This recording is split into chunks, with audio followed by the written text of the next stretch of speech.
Otep à tous, bien-aimés frères et sœurs. Il y a plus d'une semaine de cela, les troupes rwandaises, angolaises et kenyanes ont fait lancer un assaut pour reprendre la ville de Kanyabayongo et plusieurs autres villes qu'ils contrôlent. Et les Américains qui sont derrière cette affaire ont tout de suite appelé Tshisekedi pour demander un cessez-le-feu. Et ils sont rentrés dans Kanyabayongo et les environs, c'est parce que l'armée congolaise a reculé, elle s'est retirée pour céder la place à ces gens. Alors, pour trouver une raison, justifier cet échec de l'armée congolaise, on est allé prendre des malheureux combattants, probablement des Wazalendo, qu'on est en train de sacrifier. Pourquoi je dis que ce sont des Wazalendo qu'on est en train de sacrifier? Parce que quand vous les voyez là, de un, vous regardez bien la photo, ils ne sont pas en tenue militaire. Ça, c'est le premier élément. Deux, vous les voyez, ils sont maigrichons, c'est comme si c'est des gens qui n'ont pas mangé. D'ailleurs, je vais vous faire une confidence. Parmi ces gens-là, le reproche qu'on leur fait, c'est d'avoir déserté l'armée. Il y en a un qui a dit, mais oh, monsieur le juge, comment ne pas déserter une armée quand vous êtes sur le front et vous passez 5 jours sans manger. 5 jours, vous n'avez pas mangé. Et en plus de cela, vous n'avez pas d'armes pour faire face à l'ennemi. Qu'est-ce que vous faites dans ces conditions? Vous fuyez. Et quand vous regardez très bien, il n'y a aucun officier, pas de lieutenant, pas de capitaine, pas de commandant, pas de colonel, pas de général. Ils se sont levés comme ça, quelques pauvres combattants, sans grade. Et vous voyez même que c'est des gens qui probablement n'ont même jamais reçu une formation militaire. Donc ce sont des innocents qu'on veut sacrifier. Vous voyez comment ces Rwandais et leurs complices congolais, les militaires qui sont en train de les juger sont des criminels. Ce sont des génocidaires. Vous savez, on les a condamnés. Les plus chanceux ont eu 25 ans. Les autres, c'est la peine de mort. Pour rien. Pour l'échec où les généraux de l'armée congolaise fuient. Eux-mêmes, ils fuient. Parce qu'ils ont des... Pour les généraux de l'armée congolaise, c'est mieux que cette guerre continue puisqu'ils ont des mines à eux qui leur appartiennent.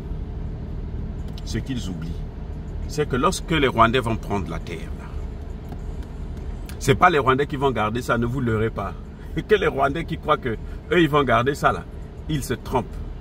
Les Rwandais seront les esclaves de maison et les Congolais les vrais esclaves. Que des gens comme les, comment vous l'appelez là, Corneille Nangaa, qu'ils dorment tranquilles, ils seront aussi des esclaves de maison.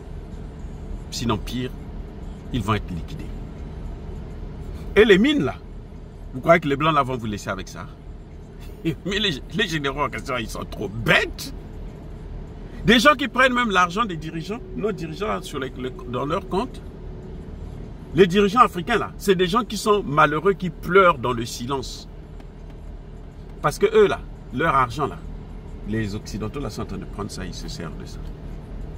Si tu as 1 milliard, on te laisse 100 millions. Tu vas faire quoi? Tu vas aller te plaindre où? Ce n'est pas ton argent. C'est de l'argent que tu as volé. C'est pour ça qu'ils ne peuvent pas se plaindre. Parce que s'ils se plaignent, la population va dire, mais oh, nous souffrons de faim ici, alors que toi, tu as notre argent que tu es allé gâcher sur la banque, sur ton compte à toi qui t'appartient. Tu es foutu. Donc, ils souffrent dans le silence. Et c'est ça qui arrivera à ces généraux. Bref, je veux faire comprendre aux gens qu'il faut que les Congolais, les autorités congolaises, arrêtent de manipuler la population. On va prendre une trentaine de pauvres Wazalendo ou de pauvres citoyens ordinaires parce qu'ils ont refusé d'aller se sacrifier. On va les pondre alors que la faute vient du haut sommet, c'est-à-dire la présidence d'abord. Tshisekedi paye des députés et des sénateurs de grosses sommes d'argent à ne rien faire. Je dis bien à rien faire. Et entre-temps, on prend des pauvres combattants, on va les prendre parce que, alors qu'ils n'ont pas d'armes, ils ne mangent pas. Et on les oblige à aller faire une guerre à main nue, avec des bâtons, face à des gens qui sont super armés. Vous avez déjà vu ça?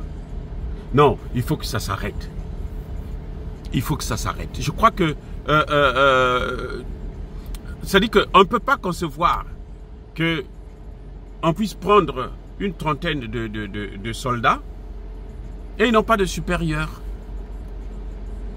Même le général qui les juge là, est-ce que vraiment il est vraiment général? Ou bien c'est un général rwandais, un général Tutsi, qui a changé de nom, comme ils sont devenus tous des Congolais, et même Tshisekedi reconnaît qu'il y a une communauté Tutsi congolaise, alors qu'il n'y a pas de communauté, il y a une communauté congolaise. Les Tutsis là, c'est des Rwandais.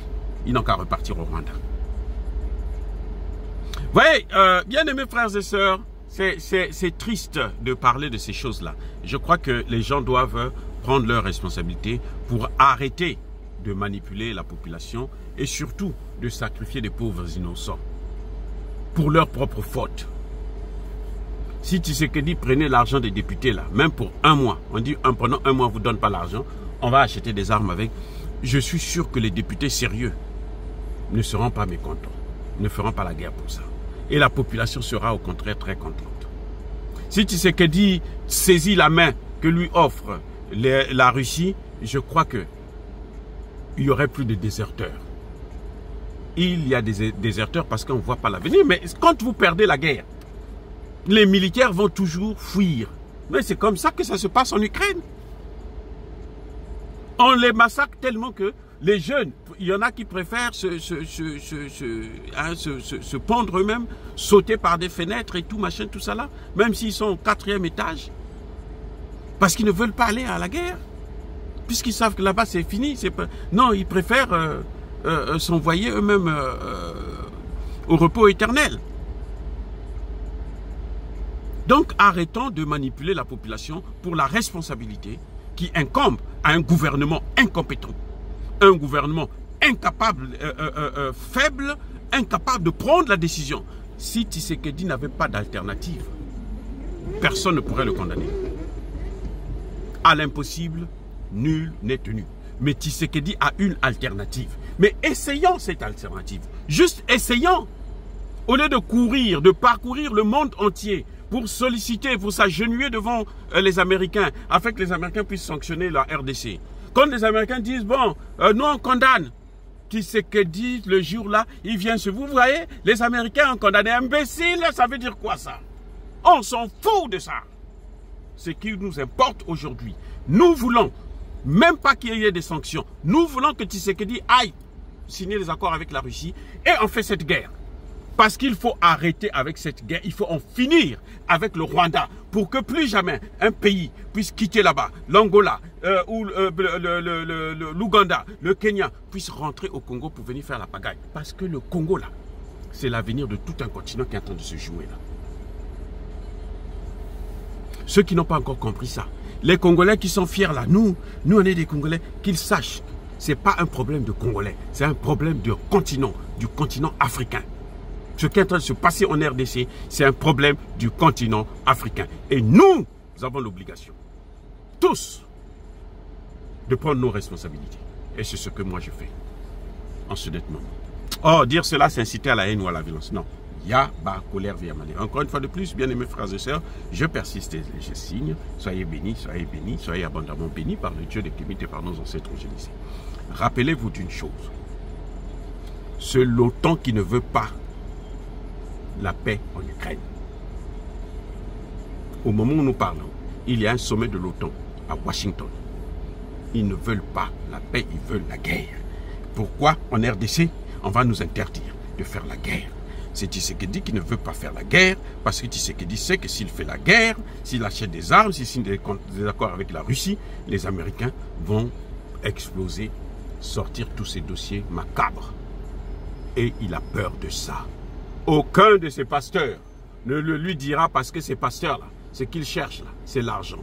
Des gens qui ont fait du nom de Jésus un fonds de commerce, la seule chose qui les intéresse, c'est l'argent.